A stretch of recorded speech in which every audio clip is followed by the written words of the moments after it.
Jangan follow konten kreator ini jika ingin tetap hidup sehat. Sejujurnya, ada beberapa dari konten kreator yang aku sebutin di video ini yang menghasilkan konten yang bermanfaat. Cuman memang caranya aja yang salah. Sedangkan sebagian lain, secara keseluruhan adalah tipe konten yang misleading dan buang-buang waktu aja sih. Terus kalian pasti bertanya-tanya, ramai banget gak sih konten kreator yang problematik dan unfaedah? Aku sangat setuju dengan kalian. Tapi poin utama dari konten kreator yang aku pilih adalah mereka yang masih seliweran, padahal kita udah coba buat menghindari konten mereka. Umumnya, mereka seliweran karena kontennya yang berlebihan dan kerap dibahas oleh pengguna internet lain. Nah, siapa aja mereka? Yang pertama ada YouTuber Magdalena.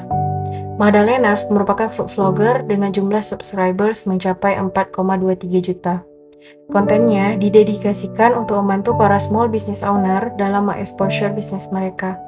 Baru-baru ini, Magdalena tersandung kasus, di mana ia menyatakan bahwa bisnis owner bodo amat dengan kedatangannya. Padahal, dirinya udah nunjukin seberapa besar pengikutnya di YouTube.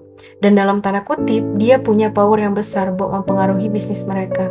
Magdalena melanjutkan, bisnis owner kalau diminta bayaran juga bakalan mampu bayar berapa.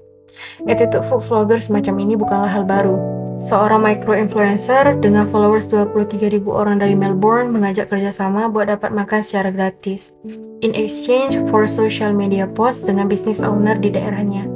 Tapi, sama bisnis ownernya ditolak karena dianggap nggak tahu menahu tentang kondisi dia yang lagi kalang kabut akibat COVID. Nah, di kasus lain, seorang YouTuber asal Spanyol, gara-gara pernyataannya, aku cuma makan makanan gratis, yang menolak bayar pasti minta sama om punya warung makan, yang nilainya cuma $2,5. Naasnya, pas ngomong itu dia lagi live streaming, dan berakhir akunnya kena ban sama itu. Dari itu tuh muncul istilah entitled Influencer Hall of Fame. Ya, influencer problematik yang merasa punya privilege buat minta sesuatu secara gratis kepada business owner atas nama kerjasama. Nah, dari artikel BuzzFeed, ternyata juga banyak kasus lain yang serupa, dan kejadian ini semacam lagu lama atau sisi gelap dari para influencer. Yang kedua, ada 5 Minutes Craft. 5 Minutes Craft membagikan tips dan trik seputar hal yang kita lakukan sehari-hari. Akun YouTube ini pertama kali muncul pada tahun 2016. Popularitasnya hingga hari ini mendulang tinggi dengan subscribers yang hampir mencapai 80 juta pengguna. Konten tips dan trik yang mereka bagikan terlihat possible atau mungkin untuk dipraktekkan. Padahal, kenyataannya ada beberapa yang malah berpotensi membahayakan diri sendiri. Makanya, ada beberapa YouTuber yang maju dan ngedebunking tips dan trik dari 5 Minutes Craft. Andre Arden, YouTuber baking, melakukan beberapa video debunking dari 5 Minutes Craft. YouTuber ini membuktikan langsung kenapa hal itu berbahaya dan tidak untuk dipraktekkan. Misal, tips dapat stroberi putih dengan mencelupkan ke air yang udah dicampur zat pemutih. Buat candy twirls yang biasanya jadi hiasan di cake dari permen. Sikat gigi dengan lem tembak yang dilelehkan dan lain sebagainya.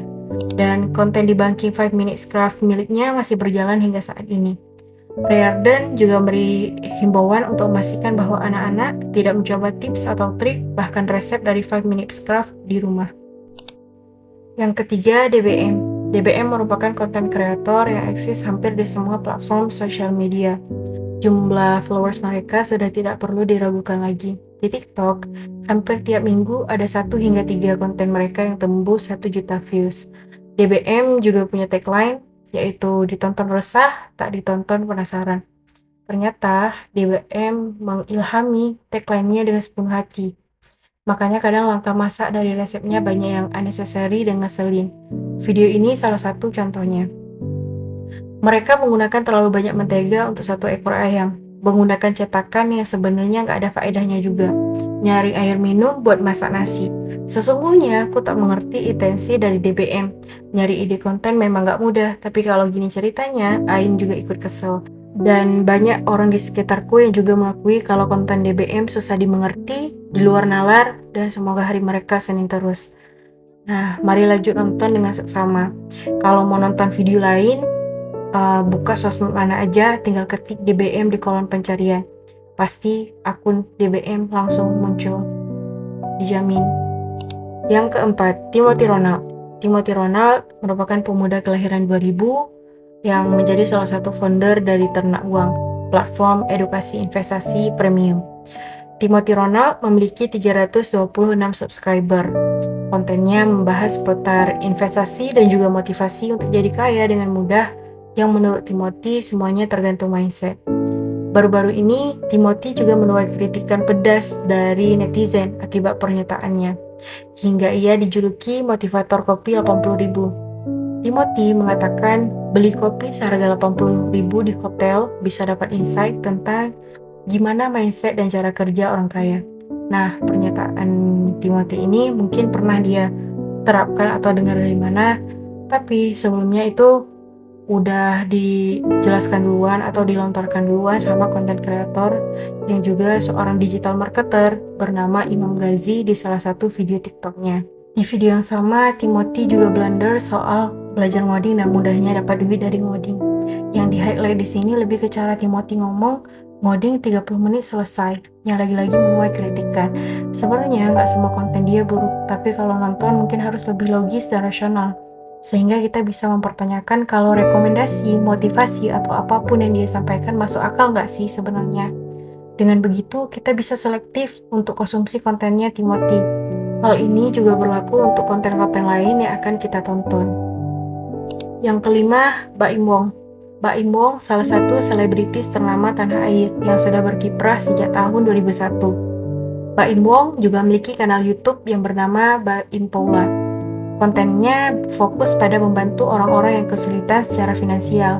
Konten semacam ini, di mana membantu dan merekam terjadi dalam waktu yang bersamaan, dianggap sebagai poverty porn. Poverty porn adalah media yang mengeksploitasi kondisi orang tidak mampu untuk menarik simpati penonton, dengan tujuan untuk meningkatkan view atau rating dalam konteks TV. Bagi viewers, cerita kemiskinan menjadi daya tarik utama. Poverty porn bekerja dengan tujuan agar audiens mendapat pelampiasan hasrat obsesif untuk simpatiknya pada penderitaan yang dialami melalui cerita orang lain. Perasaan bahwa yang sedang dialaminya bukan apa-apa dibandingkan dengan mereka dalam video. Konten poverty porn di satu sisi menyelesaikan masalah, tetapi di waktu yang bersamaan juga mengaburkan masalah. Akar permasalahan kemiskinan jadi oversimplifikasi. Kita jadi terlena dengan konten mereka dan lupa akan penyebab utama kemiskinan itu ada. Yang keenam, Ria Ricis. Ria Ricis salah satu YouTubers dengan subscribers terbanyak di Indonesia. Dari dulu, aku sendiri gak pernah nonton video Ria Ricis karena memang not my cup of tea. Makin kesini, kontennya jadi makin kesana. Ria Ricis dan suaminya ajak bayi perempuan mereka yang masih berusia 6 bulan kala itu naik jet ski. Hal ini juga turut disorot oleh media asing.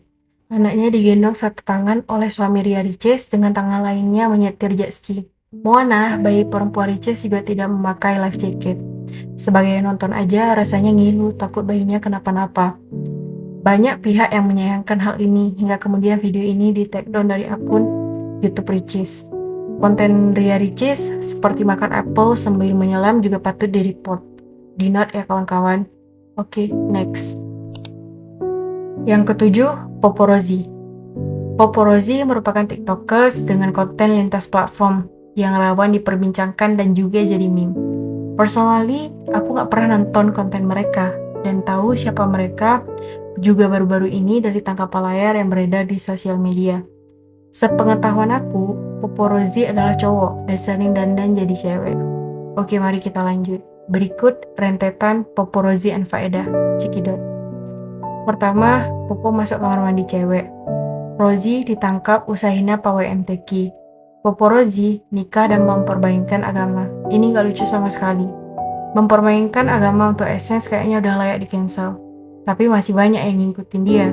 Menurut aku, masih banyak cara lucu-lucuan lain yang gak melewati batas norma, hukum, agama, dan terbukti konten kreator lain yang masih bisa lucu dengan cara itu. Segitu dulu Poporozi and Faedah, gak penting juga soalnya.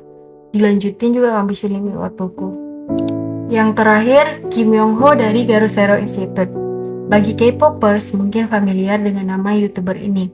Kim Yong Ho dan koleganya dari Garou Zero Institute merupakan mantan reporter dan juga YouTuber problematik yang suka mengancam dan menimbulkan spekulasi terkait dengan kehidupan selebritis Korea Selatan.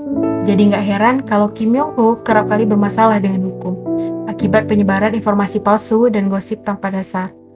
Kim Yong Ho menuduh istri Pak Suhung melakukan judi ilegal dan penggunaan narkoba. Padahal waktu itu Pak Suhung lagi down-downnya karena ditipu sama abang kandungnya sendiri yang ambil semua penghasilannya selama 30 tahun dirinya berkarir. Sedikit TMI, Pak Suhung juga digebuk sama ayahnya hingga pingsan. Intinya, his family turning their back on him, kecuali istrinya yang nemenin dia di titik terendah sekarang.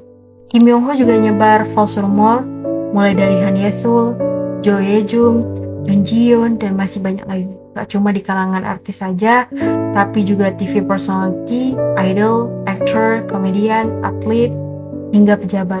Sebenarnya Kim Yong Ho udah suka Lee Lo sekarang karena juga jadi pelaku sexual harassment pada tahun 2021 silam. Tapi timnya atau ante-ante dari Garo Zero Institute masih tetap aktif hingga sekarang.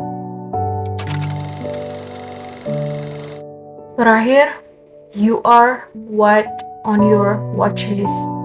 Perhatikan siapa yang kamu konsumsi kontennya di internet, karena perilaku, gaya bahasa, dan pemahaman kita tak lepas dari apa yang kita tonton.